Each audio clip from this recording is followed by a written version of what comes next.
Hello friends, स्वागत है आपका इंडिया फोर्स एकेडमी में। दोस्तों, मेरा नाम है सचिन लंबा और आज हम पढ़ेंगे फिजिक्स के इंपॉर्टेंट फार्मूले। दोस्तों, टाइम बहुत कम है, मैं आपका ज़्यादा टाइम ख़राब नहीं करूंगा, लेकिन उससे पहले बता दूं कि प्लीज़ लाइक, सब्सक्राइब और शेयर करना मत भूलिएगा। और दोस्तों, प्लीज़ दिमाग के अनुसार चलिएगा, टाइम कम है, वो ही पढ़िएगा जो इम्पोर्टेंट है और वो ही पढ़िएगा जो आपको ज़्यादा आता है, क्योंकि आपको नंबर सारे क्वेश्चन एक ही नंबर दिलाएंगे, फिर वो चाहे आपको आता हो या फिर चाहे आपको नहीं आता हो। अगर आपको नहीं आता तो वो माइनस में दिला सकता है, प्लस में नहीं दिलाएगा। सो इसलिए मैं ही कहूँगा जो आपको आता है उस पर ज़्यादा फोकस करें। ठीक है, चलो दोस्तों हम स्टार्ट करते हैं। तो दोस्तों, ये जो फॉर्मूला है इससे पिछली बार ही क्वेश्चन पूछा था नेवी ने। ये इसे हम ग्रेविटेशनल पोटेंशियल एनर्जी कहते हैं। पहला जो क्वेश्चन पूछा था नेवी ने वो पूछा था कि ग्रेविटेशनल पोटेंशियल एनर्जी क्या होती है, negative, positive, zero and something. तो ग्रेविटेशनल पोटेंशियल एनर्जी हमेशा नेगेटिव होती है और कितनी होती है, -G/m/r। ठीक है। Next, Stefan formula. Stefan formula क्या होता है, P = σ/8T⁴। उसे हम स्टीफन फार्मूला कहते हैं। आपको पूछ लिया जाता है P मतलब P1/P2 का रेशियो आपको एक टेम्परेचर दे देता है। ऐसा सा क्वेश्चन नेवी पूछती है। मतलब इस अगर फॉर्मूले से अगर क्वेश्चन आएगा तो नेवी रेशियो में पूछेगी आपको। एरिया एंड टेम्परेचर, ये जो T है यहाँ पे सराउंडिंग एरिया और सराउंडिंग टेम्परेचर या फिर सिस्टम का टेम्परेचर हो जाता है। ठीक है, तो आप ये फॉर्मूला याद रखिए, इसे स्टीफन्स फार्मूला कहते हैं। ठीक है, जो डॉपलर इफेक्ट है वो आपको पता होगा। ठीक है, डॉपलर इफेक्ट से इतना खास आता नहीं है। देखो हम पढ़ेंगे इल्यूमिनेंस। ठीक है, एनर्जी और यूज ऑफ एनर्जी। देखो इल्यूमिनेंस क्या होता है, फाई पर यूनिट एरिया यानी फ्लक्स पर यूनिट एरिया, उसे हम क्या कह देते हैं, इल्यूमिनेंस। ठीक है, पिछली बार नेवी ने इससे क्वेश्चन पूछा था। ठीक है, अब ये चीज़ क्या है, ये है rate of energy transfer by A conduction, यानी कंडक्शन में कितनी रेट ऑफ एनर्जी, मतलब एनर्जी वो कितनी रेट से ट्रांसफर हो रही है। तो इसका फॉर्मूला क्या होता है, Q/T। इसे हम कहते हैं थर्मल कंडक्टिविटी के। पिछली बार ही क्वेश्चन आया था कि थर्मल कंडक्टिविटी का डायमेंशन क्या होता है। ठीक है, तो दोस्तों ये फॉर्मूला होता है कि हीट पर यूनिट टाइम, क्यों यहाँ पे हीट है, चार्ज नहीं है, = K यानी थर्मल कंडक्टिविटी इंटू में एरिया इंटू में चेंज इन टेम्परेचर, यानी सराउंडिंग माइनस सिस्टम का टेम्परेचर अपॉन में देखो क्या होता है, एक रोड होती है, सॉरी, रोड के इस सिरे पर और इस सिरे पर जो टेम्परेचर का अंतर होता है ना, वो हम ये टेम्परेचर का अंतर कह देते हैं, अपॉन में D यानी उस रोड की लंबाई। ठीक है, आई होप आपको समझ में आ रहा होगा। नेक्स्ट क्वेश्चन है थर्मल ट्रांसमिशन। क्या होता है, थर्मल कंडक्टिविटी अपॉन में लेंथ, इसे कहते हैं हम थर्मल ट्रांसमिशन। बट ये फॉर्मूला ज़्यादा इंपॉर्टेंट है, नेवी काफ़ी बार इससे क्वेश्चन पूछ चुकी है। नेक्स्ट क्वेश्चन है, इससे भी नेवी ने जस्ट फरवरी में ही क्वेश्चन पूछा था कि P इक्वल्स यानी प्रेशर इक्वल्स टू ½ ρ/AV³। अब आपसे क्या क्वेश्चन पूछा गया था कि प्रेशर है, एक गैस का प्रेशर 5 है, दूसरे गैस का प्रेशर 10 atm है ना, एटमॉस्फेयर। और पहले गैस की जो डेंसिटी है वो है 1000, तो दूसरे गैस की डेंसिटी क्या होगी। तो ये इस फॉर्मूले से सिंपली सोल्व होता था, इसके बिना ये वो क्वेश्चन सोल्व नहीं हो सकता था। ठीक है, अब देख तो हम बात करते हैं अपनी फिजिक्स की, आई मीन्स लाइट की। तो पावर क्या होता है, 1/f है ना, इसे हम पावर कहते हैं। नेक्स्ट क्वेश्चन है, जो डेल्टा होता है वो क्या होता है, जो थीटा होता है ना, यहाँ पे थीटा = 1.22 लैम्डा अपॉन में D, इसे हम क्या कहते हैं, रेलेक या फिर रिजोल्विंग पावर आप इसे कह सकते हैं। दोस्तों ये फॉर्मूला याद रखना, रिजोल्विंग पावर से जो रिजोल्विंग पावर का जो एंगल होता है वो कहता है 1.22 लैम्डा अपॉन में D। पावर क्या होता है, 1 फोकल लेंथ। ठीक है, इसी फॉर्मूले से आपको विश्वास नहीं होगा कि नेवी AA में फरवरी में ही क्वेश्चन पूछा गया था कि जो लाउडनेस होती है वो इंटेंसिटी से कैसे डिपेंड करती है। बस ऐसे दे दिया था, loudness directly proportional to log I/I0, है ना, ऐसा सा मतलब ऑप्शन में दे रखा था। तो आप याद रखिए कि लाउडनेस है वो क्या होता है, 10 log I/I0। ठीक है, ठीक है, अब बात करते हैं, चलो ये इतना इंपॉर्टेंट नहीं है, चलो हम अपने फॉर्मूले पे आते हैं। अब ये जो फॉर्मूला है ये भी काफ़ी इंपॉर्टेंट है कि PV = nRT। एक मतलब जब नेवी SSR का एग्ज़ाम ऑफलाइन होता था तो उस टाइम बहुत बार एक क्वेश्चन आता था कि एक आइडियल गैस की इसमें से इक्वेशन कौन सी है। तो इक्वेशन कौन सी है, PV = nRT। देखो ये क्वेश्चन फिर आ गया, जो PV यानी क्या यहाँ पे प्रेशर है P और V है वॉल्यूम, किसके बराबर होता है 1/3 इंटू ने M इंटू में mc², यानी kinetic energy theory equation. But आप ये बात ध्यान में रखिए, जो काइनेटिक एनर्जी होती है वो डायरेक्टली प्रोपोर्शनल टू v² होती है, डायरेक्टली प्रोपोर्शनल टू मास होती है, ठीक है। बस इतनी चीज़ ध्यान में रखिएगा।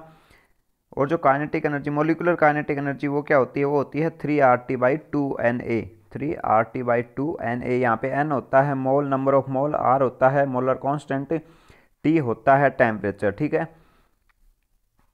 और मैंने कल ही बताया था फोर्स क्या होता है, मास इंटू एक्सेलेरेशन, एक्सेलेरेशन क्या होता है वेलोसिटी अपॉन में टाइम। और देखो मास इंटू वेलोसिटी क्या हो गया, चेंज इन मोमेंटम। तो फोर्स एक प्रकार से change in momentum per unit time होता है, ठीक है। मोमेंट यानी टॉर्क, टॉर्क क्या होता है फोर्स इंटू में डिस्टेंस, ठीक है, टॉर्क इसे कह देते हैं। और पोटेंशियल एनर्जी क्या होती है mgh, काइनेटिक एनर्जी क्या होती है हाफ mv², फोर्स पावर क्या होती है फोर्स इंटू वेलोसिटी, या फिर work done per unit time, या फिर energy consumed per unit time, ये पावर हो जाती है। सेंटीमीटर एक्सेलेरेशन क्या होता है v²/r या फिर ω²r। फोर्स क्या होता है gravitational force Gm1 m2 upon में r², ठीक है। फ्रिंज विड्थ क्या होता है लैम्डा d अपॉन में d, यानी ये जो d होता है नीचे वाला, ये तो होता है फ्रिंज विड्थ, और ये जो d होता है ये होता है लेंथ बिटवीन द स्क्रीन और फ्रिंजेज। अब ये जो डिफ्रैक्शन इक्वेशन है कि d sin theta equals to n lambda, just Air Force ने क्वेश्चन पूछा था ये पिछली बारी इसी फॉर्मूले से, ठीक है।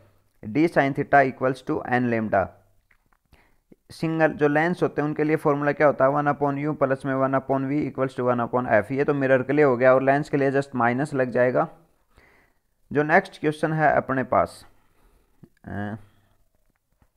देखो ये कूलम्ब्स लॉ क्या होता है k/q1 q2 अपॉन में r²। ये एक कूलम्ब्स लॉ कहते हैं हम इसे। एक वीडियो हम वो भी करेंगे जिसमें आपको सारे कांस्टेंट की चीज़ बताई जाएगी। इलेक्ट्रिक फील्ड क्या होता है फोर्स पर यूनिट चार्ज, आप यही ध्यान में रखना इलेक्ट्रिक फील्ड होता है। अब देखो फोर्स ये है, इसके पर यूनिट चार्ज करोगे तो एक चार्ज तो कट ही जाएगा, यहाँ पे बस एक चार्ज ही बचेगा।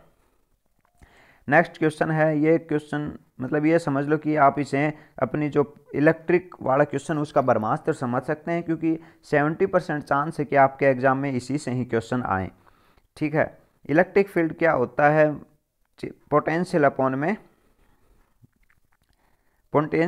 में डी क्या होता है, यानी चार्ज को कितनी दूरी तक लाया गया है, ठीक है। E equals to v/r। और एक बात और बता दूं, यहाँ पे माइनस नहीं दे रखा, वैसे तो फॉर्मूला ये होता है E इक्वल टू -v/r, और आपको ऑप्शन में माइनस भी देगा प्लस में, तो आप कंफ्यूज हो जाएंगे। तो आप ध्यान में रखिएगा कि यहाँ पे सिर्फ माइनस ही आएगा। नेक्स्ट क्वेश्चन है R इक्वल टू ρl/a। ये भी बहुत ज़्यादा इंपॉर्टेंट फॉर्मूला है कि जो रेजिस्टेंस है वो क्या होता है रेजिस्टिविटी इंटू में L में A, या फिर आप ये कह सकते हैं ρ इक्वल टू RA/L, ठीक है। आपसे ये पूछता है कि लेंथ इतनी बढ़ा दी वायर की तो उसका रेजिस्टेंस कितना बढ़ेगा, उसकी रेजिस्टिविटी कितनी बढ़ेगी, ये समथिंग। जब आप रेजिस्टेंस को सीरीज में जोड़ते हैं तो वो सिंपल सीधा जुड़ जाता है R1 + R2। जब आप रेजिस्टेंस को पैरेलल में जोड़ते हैं तो वो इन्वर्स होकर जुड़ता है 1/R1 + 1/R2 = 1। बस आप गलती ये करते हैं कि आप जो आपका आंसर आता है उसे आप जस्ट पलटते नहीं, आई मीन्स रिवर्स नहीं करते हैं, नहीं तो आप अगर रिवर्स करेंगे तो आपका यह आंसर सही आ जाएगा।